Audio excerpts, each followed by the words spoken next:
Let's get started, guys. And again, jump in the chat window, and we'll, if it's real important, I might even interrupt the meeting. I'll kind of be keeping an eye on it, but I might not see it with all the other things that are on my mind right now this morning. Well, here's the topic: white and black listing. And what I'm going to try to do is demystify white and black listing as implemented in BarricadeMX, because I think you'll see that white and black listing is very specific to the design of the application, and we'll get into that in just a second. What we'll be covering today is the message flow through BarricadeMX. You've got to understand that BarricadeMX has multiple filters and how the white and black listing interacts at the different filtering levels, and we're unique in many respects because we have the two filters. Filtering in BarricadeMX, or filtering in general, but especially in BarricadeMX, it's I like to refer to it as PCRB, or Pandas Can Really Boogie. That's how I remember it. That's because I live near a zoo. So they're path, content, reputation, behavior, PCRB. What we'll be looking at today is path filtering. Path filtering is anything that has to do with a to and from address in the message, and blocking or unblocking or quarantining, what you do with it based on path. Content, reputation, behavior we'll be going over in a future seminar. I'm working on the plans for that now, and some of you may have some ideas. We'll welcome suggestions for that. And I'll get into that next seminar bit at the end. We'll also be looking at white and black behavior. When I say behavior, I mean, gee, how does the application handle under the hood what you've done when you enter? The mechanics are what you enter. The behavior is what happens under the hood when you enter something. And quite a bit goes on that you probably are very unaware of. Then I've got a couple of hints on how to find white and black list entries and coming attractions. So I'd like to first start by going over the flow, BarricadeMX flow. Maybe I can make this a little bigger. Let's try to drag it here. I think most of you know that BarricadeMX is two filters, actually, one in back of front and back of the other. The Haraka filter is at the front end. That's the old SMTP, been replaced by the Node.js Haraka. And it primarily does white and black listing, a little bit of content listing, a little bit of all of the reputation, almost all of the reputation filtering. That's the white list, black list are all examined in Haraka, and most of the behavioral content. What is behavior? Behavior is how well configured is the server? How is it conform to the RFCs for sending mail?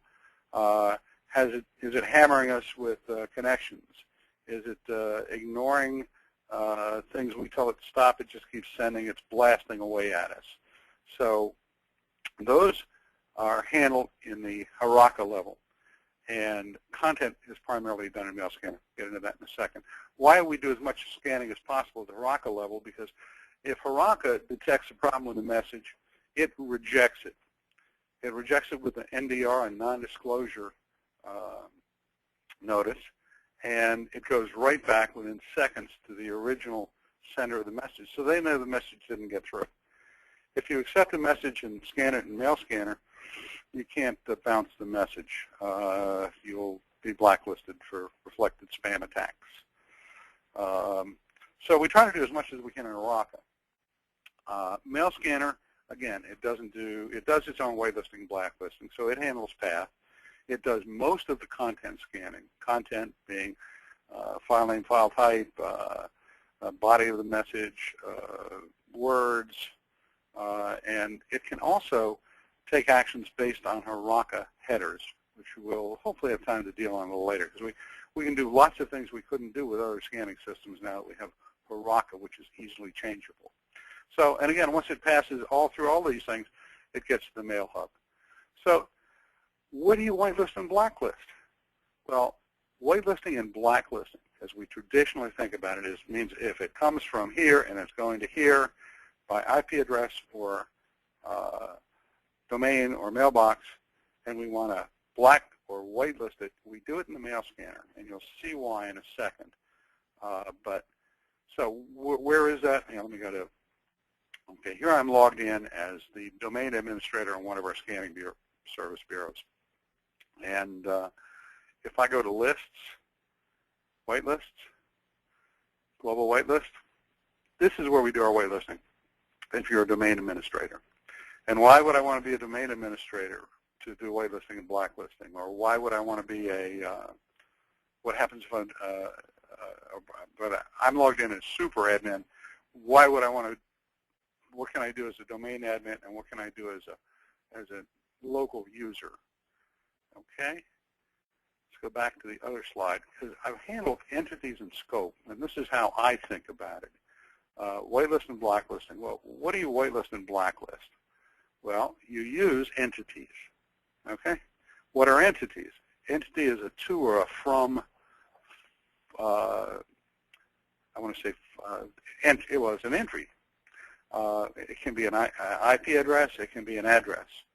IP addresses can be class A, B, C, or an individual IP address, and addresses can be any domains or mailboxes. So I can take and say, gee, from this class A address to this mailbox, do white or black. From this class C address to this domain, do white or blacklisting. Or from this IP address to this mailbox, do that. Or from this IP address to any, okay? That's scope, okay? So entities can have scopes. And the scope depends upon who does the white and blacklisting. If you're logged in as a domain administrator, you get one thing, okay? Domain administrators can scope to all domains, from or to specific domains, or from or to specific mailboxes, or from all domains to specific mailboxes. Any combination of that. Super admin can obviously do anything. The scope for a domain admin login is any domains that they manage, okay, and any mailboxes they manage. So they can say from anywhere to these domains, or from anywhere to these mailboxes, white or black. End user, very limited scope. He or she can only white or blacklist to their own mailbox. Okay. So we had the other problem. Remember, I just said, gee, how do you know where to whitelist? How can I whitelist something so it goes through Haraka and Mail Scanner? If I whitelist using Haraka, and there are times you want to do this, that's the advanced course we're talking about having next. A few times you want to do this. And it might not get the Mail Scanner where the whitelist and blacklist can be applied. So we went to a lot of effort to invent and, what do I want to say, implement automatic access map entries from whitelist entries. So what happens when the super admin adds a whitelist entry that says star at domain? Okay.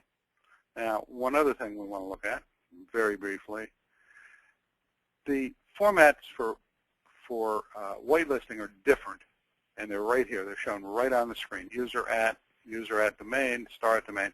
Then they are for access map list entries, and you'll see what I mean right here on this next screen. Okay, I'm a super admin, and I make a whitelist entry that says star at domain.com.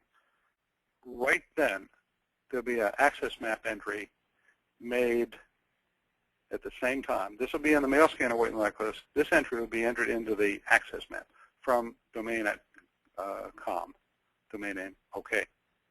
See the difference in format? No wildcarding here. Okay. Actually, if you can't see it in the whitelist entry in Mail Scanner, there's a yes. That's hidden from you because if you know it's yes, if it's whitelisted.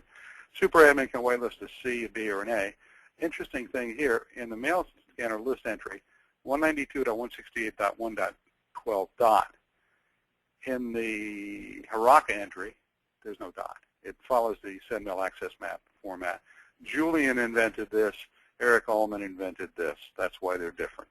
Okay.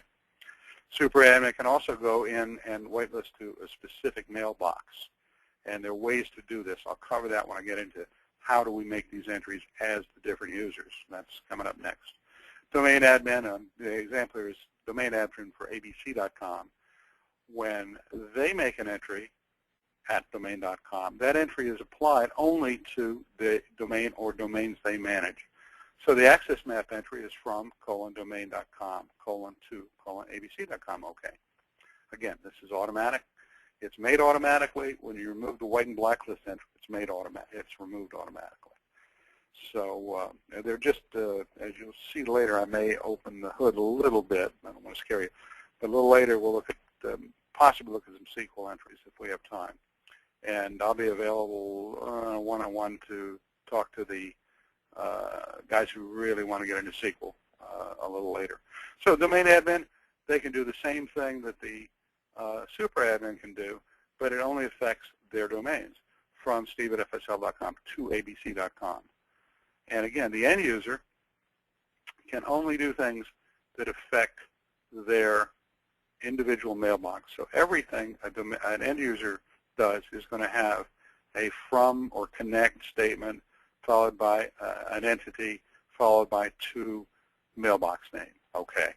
Again, automatically made. And Steve made me put this aliases down here. Hold on a sec. Got to take a sip. This is something that most people, I didn't realize for a long time. I've known this for a while, though. Aliases, if a user or a domain has created aliases for their email address or aliases for a domain, when you blacklist for the user or domain, black and white list entries will be applied to the aliases. In other words, if I have aliases Steve, and my main mail is Steve, my alias is Stephen, and mail coming to steve@sway.com is whitelisted, Stephen@sway.com will also be whitelisted. So I think this is the most important thing we're going over here right now is exactly how this works. Because once you understand how it works, you can see and find, you can use it correctly and find entries for the most part pretty easily. I know I had trouble with this, and a lot of our clients have trouble with this. I'm going to go over how to find the entries here in a few minutes. Now let's go and look at, I've set up 3 screens here. This is the, I'm now logged in as super user for our server that does scanning for my Sweeney.com domain. Here I'm logged in as a domain administrator for Sweeney.com. And here I'm logged in as Steve@Sweeney.com. Okay. You'll see the user, the domain admin, all have reduced levels of menus to the super admin. So let's start with a login entry, a whitelist. We're going to work with whitelist today because, first of all, blacklisting is not very efficient. It doesn't work because the spammer never uses the same address to send out another spammer on. So you can blacklist connect, blacklist this, and it won't be effective at stopping spam.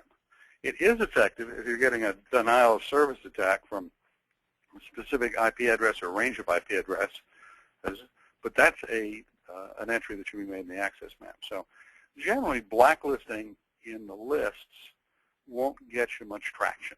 It just takes up space and processing time. There are other ways to trap spam. But let's go into our list. And if I look at whitelist, I see, first of all, my whitelist is never used. Because who's my whitelist? I'm the admin. Does the admin get any mail? No. So why whitelist anything? Actually, we've had discussions about taking that off. It's pretty useless and just confuses people. But it's still there. Sorry, Steve. Global whitelist. Okay, pretty simple. Okay, we have our format, and we can just type an entry in here, or we can upload a list. The list has to be in this format, because if I type in Sweeney.com and hit add and search for it, it's not there.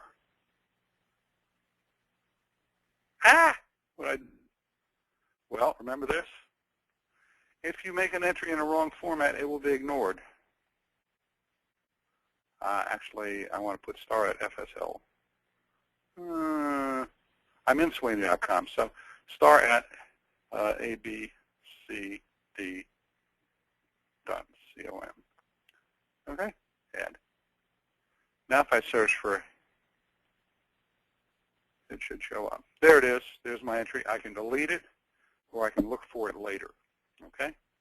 And we'll get to that when we do the searching. Similarly, if I go to the domain admin, you'll notice I have some entries in there already. Whatever I add, the scope will be applied only to, okay, let's try Hotmail.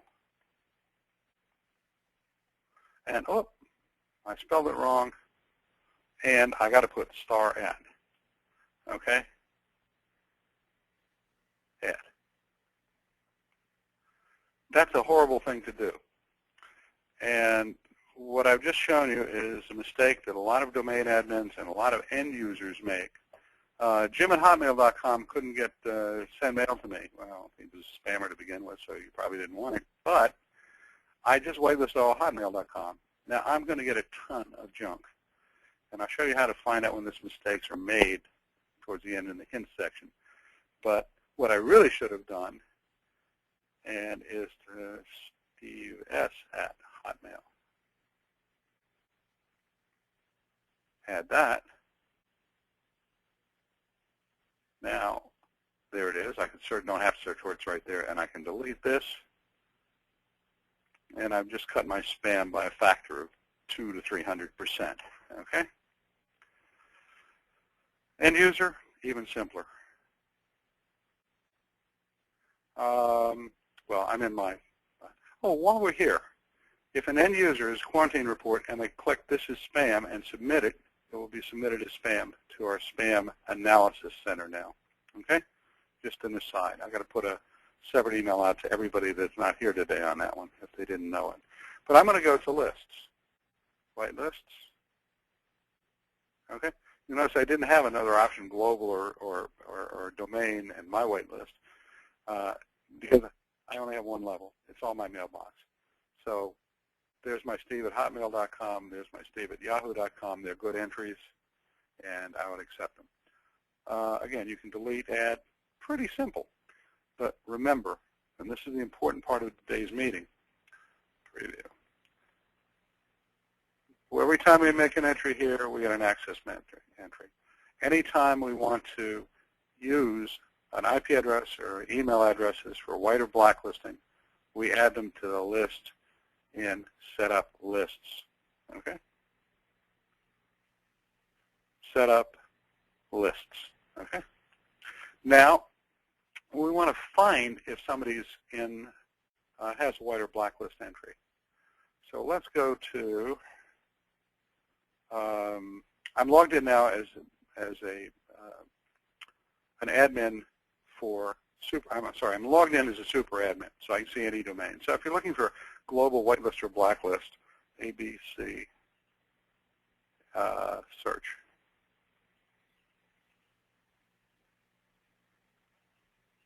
Oh, there's an abcd.com, and I'm logged in as a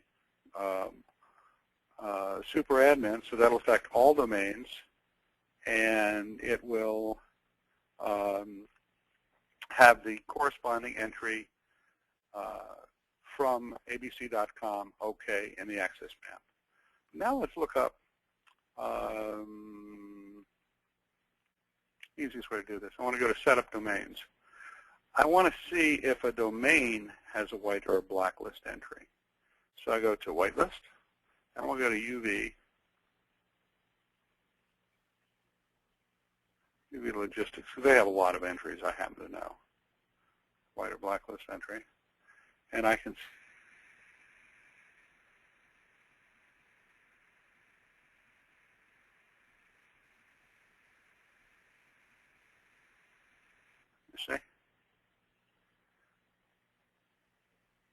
So you first check for a domain.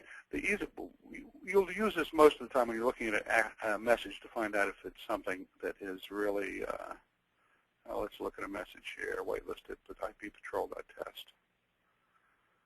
This will work, Qualcomm, UV Logistics. Okay, here are the headers. Hint number 1, there's a new access header, ex-Haraka access map. This is whitelisted, and there is the whitelist entry from Qualcomm.com to uvlogistics.com. Okay.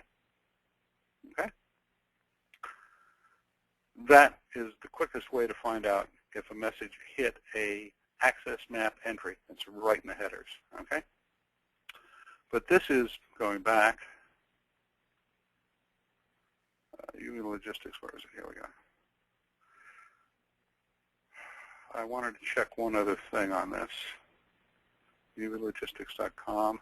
Okay, the recipient is UVlogistics.com. So if I wanted to check the, again, I've found a message, I see its whitelist, and I want to see where it's coming from. Now I go set up domains. I go to UV Logistics, and I go to their white and black list, and I look for, in fact, where is it here? I know it's in here. Qualcomm, QUAL.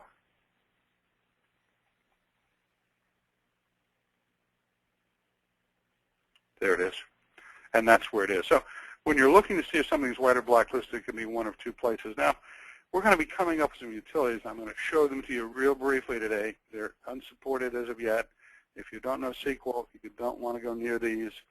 And I hope to be coming up with a couple of scripts that make it easy for people to use. If the scripts won't do what you want, though, don't go messing around with the SQL unless you know what you're doing. It's unsupported, and if you do any damage, we'll have to come in and fix it for you. And we don't want to do that. So we've covered most of the white and black listing that I wanted to cover. Hopefully, all of you now have an idea of exactly how these entries happen, and at least a step at getting to find them. I want to go back to my, I have a list here I'm trying to follow. I put it over here, okay. User buyer, destination. Okay, back here. Okay, we've just looked at how it works internally and how we use it. You got one hint, okay. Other hints. Covered aliases already. And I'm going to look at one other thing here that Steve and Robin told me not to do. But, okay, I'm going to go over this very quickly. And I'll be putting out, and some of this will be available if you understand SQL. Okay. Now, I've logged in as user Mailwatch here. If you don't know how to do that yet, you probably shouldn't be doing this. But this now exists. Here is a SQL statement. Oh, that's not the right one.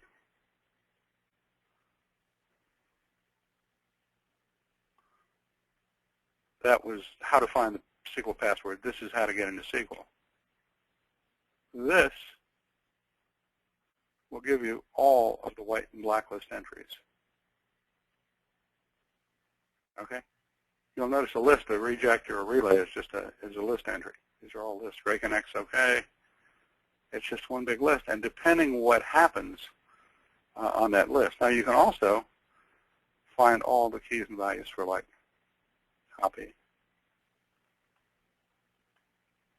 paste. Same SQL, I've added a key like, okay? Now, you see this list here? That means it's in the white and black lists. It's just a field in the table. If it's not, like okay, it's in the access map. So if it's in list, it was entered in the white and black list. If it's in, if it doesn't have a list on it, it's in the access map. And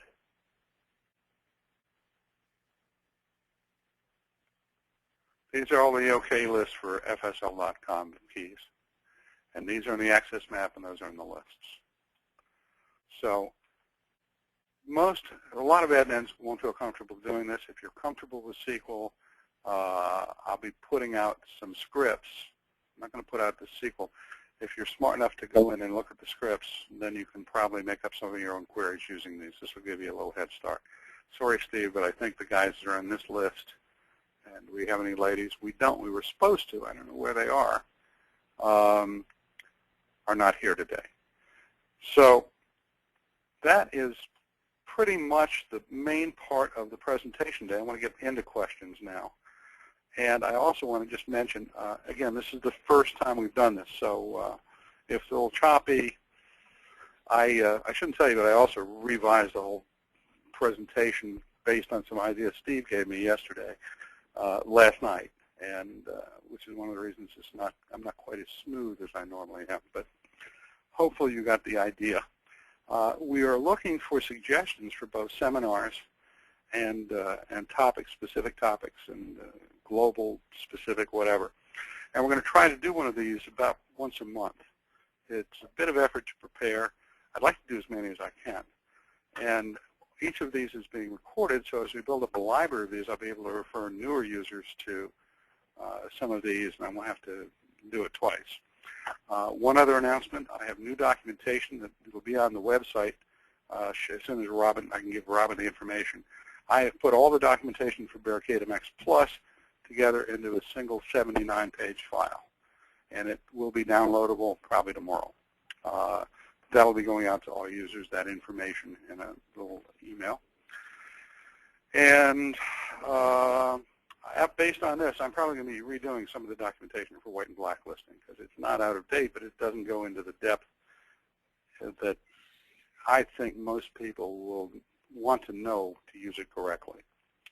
Other than that, next seminar, we're still discussing it. It will probably be on advanced whitelisting. That's the RCB part of PRCB. And we're also considering, I'm going to have a future one on header analysis and a future one on troubleshooting email. So if you're thinking of adding those, they're already on my list. Other than that, I'd like to, Robin, throw it open for questions. And thanks for listening. Yeah, thanks again, Steve. What I'll do is I'll open up the phones for everybody. So if we kind of, if you have any questions, just feel free to speak up and put one out there. Hopefully it'll work. I think it's about 15 of us. Complaints too. Yeah, any complaints, anything you want to talk about. Like I said, it's the first time we're doing this, so we'll just bear with us and we'll get through this. Thank you. Hold on one second.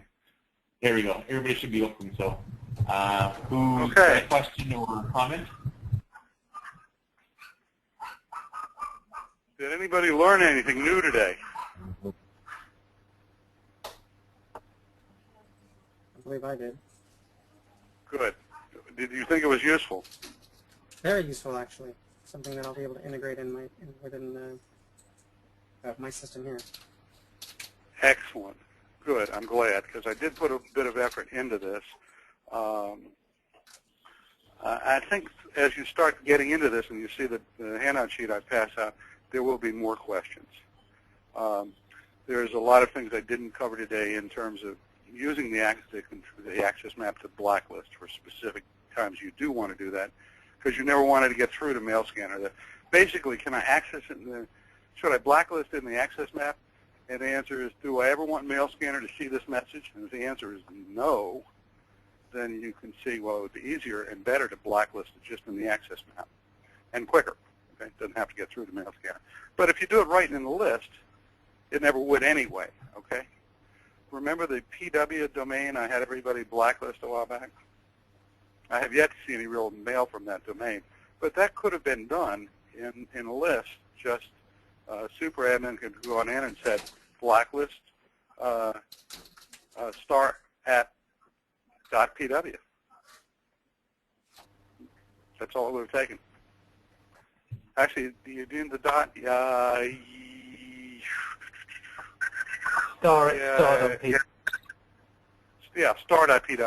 That would have done it. Okay, and it would have never gotten through. So it's more the way I've been doing it for years. If I didn't want to get a Mail Scanner, I'd put an access map. But now I see I didn't have to do that. I could have done everything in list if I know how the list works. Okay.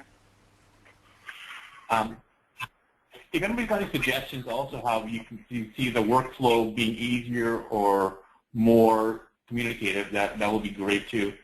Steve Meyer asked us to make if there's an incorrect entry in a black or white list, to have an error pop up. That's something I think that we will be implementing. Sorry, just to I'm make pretty it sure is in Steve's list. Right now, Yeah. it just silently fails. And that was a side effect of the programming that Steve did originally. we didn't want to have a lot of bad entries in the map, but it should fail with an error message, and it should fail with an intelligent error message. I'll point out that right now we are shifting gears. As you know, we've been doing an awful lot of work on spam detection and processing the stuff you send in as spam. While I have you on the phone for a second, I went over how users can directly support spam or report spam. Let me just take a second here. When I go to this one, and I go to home, if the user's getting a quarantine list, check, check, submit. I just reported those two messages as spam. It's going into our spam analysis bucket. One of the other things I like to mention about white and black listing is that probably at least 60%, usually more, of the submittals we get for spam are wrong, and we can't use them. They're wrong because they're not submitted in the ARF format. You can do that by doing that, or by going into status. Let's just look at a spam message here. Here's some messages. In the header of every message is the ID of the message ID, and you'll notice that's right up here too. So you find the message ID by looking at the message. You copy, you put it here, paste, you hit go, and you get to the same place obviously, but you just go down and say this is spam, submit. Now that's not spam, so I'm not going to submit it. But to be able to do this, you have to quarantine everything. By quarantine, I mean store. So if I go to preferences, setup mail scanner, general, non-spam actions, I've got to have store in as the first thing there. Then I can report spam even after it's gone through. I can also replay it if people blow away mailboxes. There are lots of good reasons to do this, and most systems have plenty of space to store all messages for 30 days. It's not as big as you think it would be. Okay? So I got that in as a side. Any other questions or comments today, guys? Are you logged in right now as a super admin? Yes, I'm logged in to FSL, super admin. Here, as you log in, you can see right in the top bar who you're logged in, steveswain.com. See, if I have a domain name there, most of the time I'm not super admin. Right, okay. And you can always tell by the message. In other words, if I go to recent messages, or I go to setup, well, I only get my domain, that's all. Or if I go back to, whoops, hold on. Let me go back to here for a second. Setup, domains. I'm now logged in as, I want to go back to the domain admin. I was the domain admin here. You see I don't have the same menus here. As a matter of fact, if I go back in as a domain admin, if I can get there now. Oh, here we go. When I go to setup domains, I'll just see all the domains that I'm domain admin for. So it's pretty easy to tell who you're logged in as. Okay. We got a question from Paul via the chat. If you are storing the message, can you redeliver the message to the user? Yes. Yeah, I'm going to go in here. I'm logged in on one of our servers now, cd/user/share.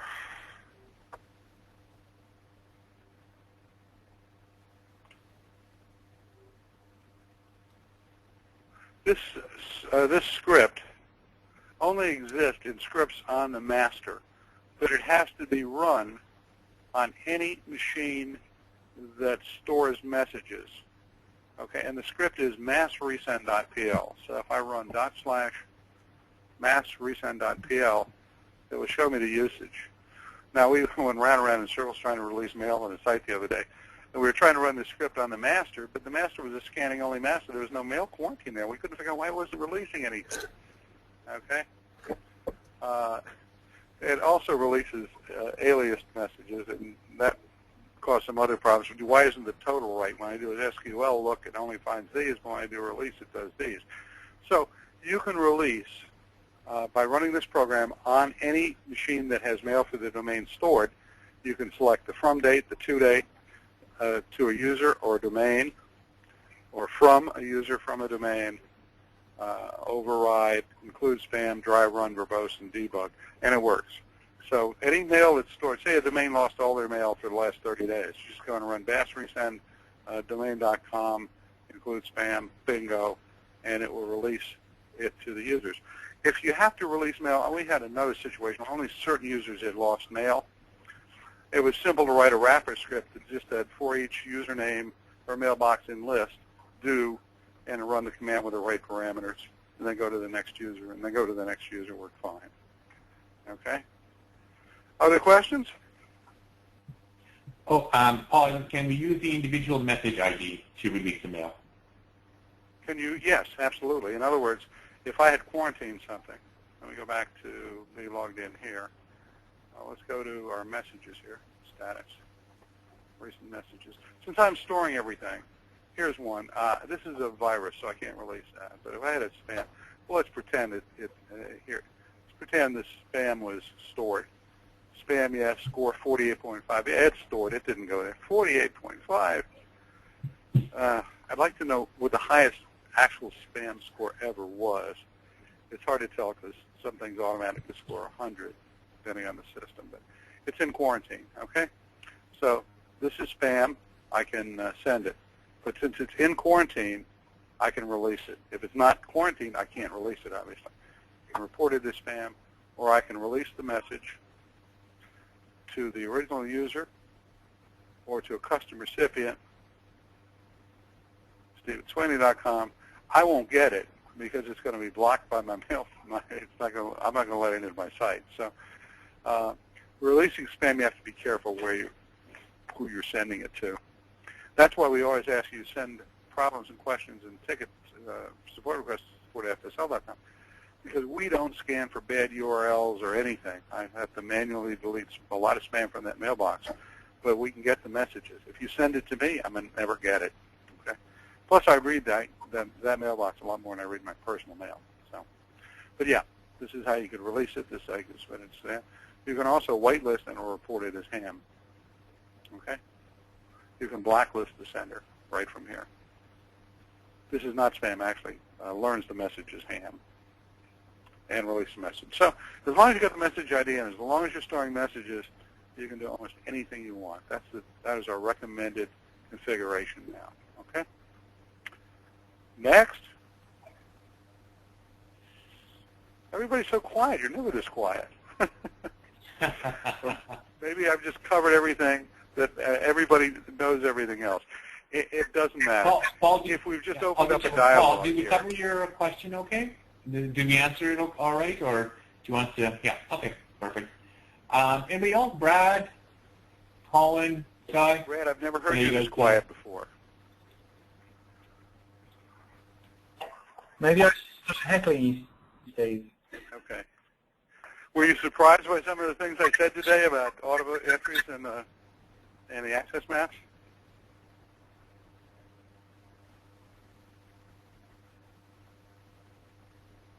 I guess we're going to have some audio problems. Well, here we go. Richard has a question. What about something like a common list like Barracuda, where there are authenticators, senders spamming through Hotmail or similar? I don't quite understand the question. Authenticated senders sending mail through Hotmail. Typically, we hear that. Richard, I think what you're saying, we're having a lot of problems now with compromised accounts. Hotmail users getting an authentication, stealing an account that authenticate, and then sending out mail through your servers. Is that correct? Yes, yeah, that's what he meant. Okay, exactly. What we do in that, we detect it and shut it down fast and stop it. If you are scanning outbound mail, okay, you can put you can do rate limitation, and the average user is allowed to send out 100 messages in 5 minutes or a minute, doesn't matter what it is. Anybody can be exempted from this limit. You set a default limit that will hit most users. The church who's sending out the newsletter can be exempted because they're sending it to 250 users. Who knows? They're not using a list server, using a group mail. But if you set a the limit that we can trap and report now in Barrica. We can say, okay, somebody's sending out more messages than that? No. The rate they can send out is 100 messages every 5 minutes would be fun to catch.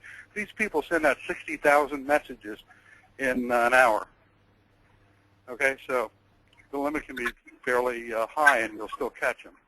What happens when the limit is, yeah? I was going to say the other thing that can be added on is that there's in setup BarricadeMX there is a strict relay option, which if you're email outbound, you should definitely think about enabling.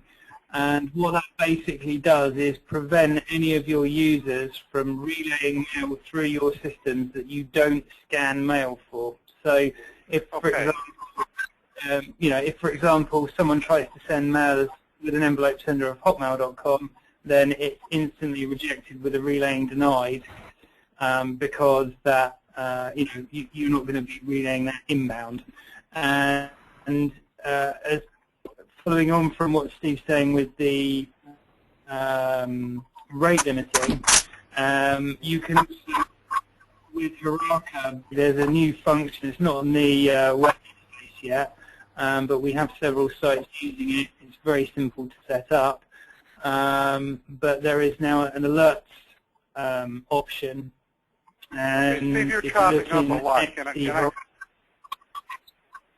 Steve, sorry, yeah, carry on. Like the bottom of barrel, and I'll just quickly finish up for you.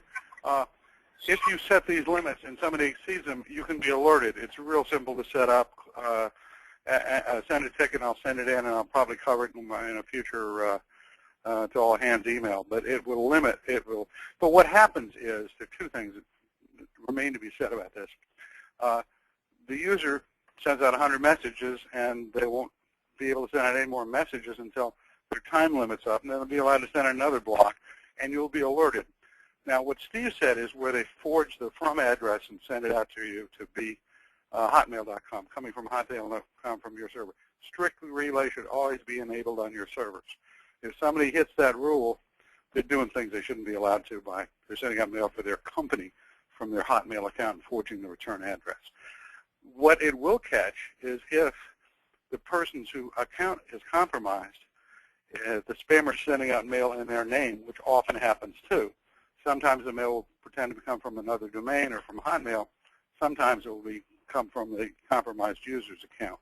Strict relay, I don't think would catch compromised user's account. Right, Steve? Yeah, that's correct. Yes. Okay. So we have methods to stop that, and they do.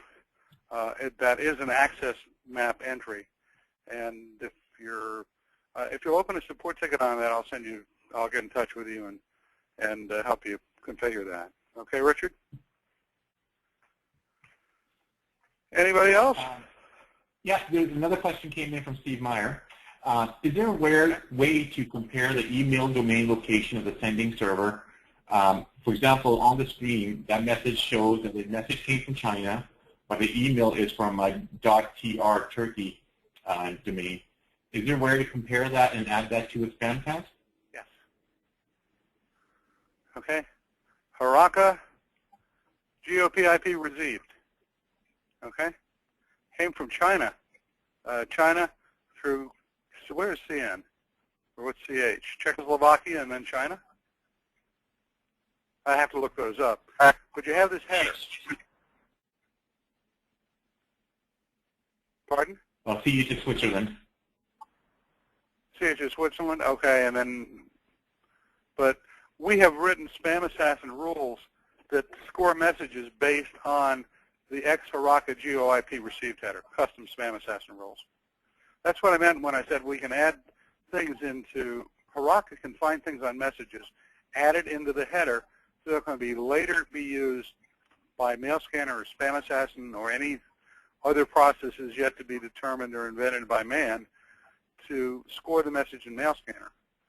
So all I have to do is write a spam assassin rule that says if the message is received from China and CN, reject it, and it would reject all the spam. Now, that might be a little too simplistic. Be careful when you write spam assassin rules. All of the rules that Steve writes, and he's trying to teach me to write, are run through a mass checker. And we know whether they hit spam or ham about as well as you can ahead of time.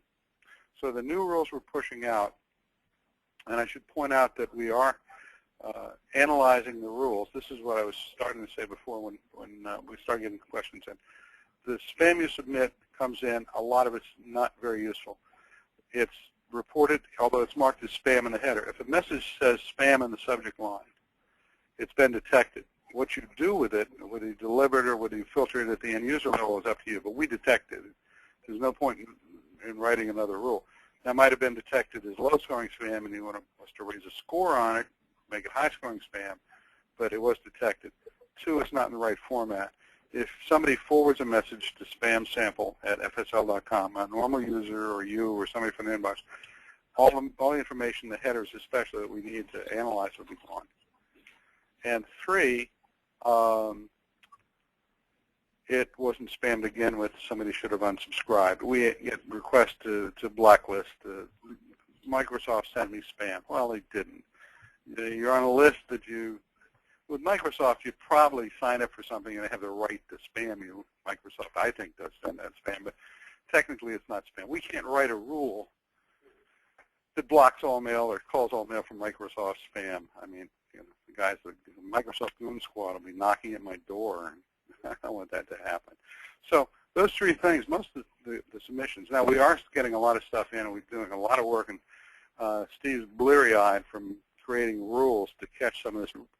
The easy spam is being caught by rules. The stuff that's coming in now is harder and harder as they try harder and harder to get your money. Okay? Okay, Richard, did that help? Actually, that was from Steve Meyer. But I do have a general question to everybody. I didn't answer that question. So the HTTP at TR is fake. I have to check this for a second. It's really from for PhillipsReinsurance.com. Received from, where's it from? Oh, here it is, yahoo.com.tr. Yeah, probably. Let me just check. Guest ID. Where's the first relay? Yeah, it wasn't sent by. Yeah, it was. Here. Received from user. Oh, envelope sender is criminy. Here's the first message. Next header up. Pardon? Next header up. Next header up. That's the first one. No, it's not from Yahoo. It's forged.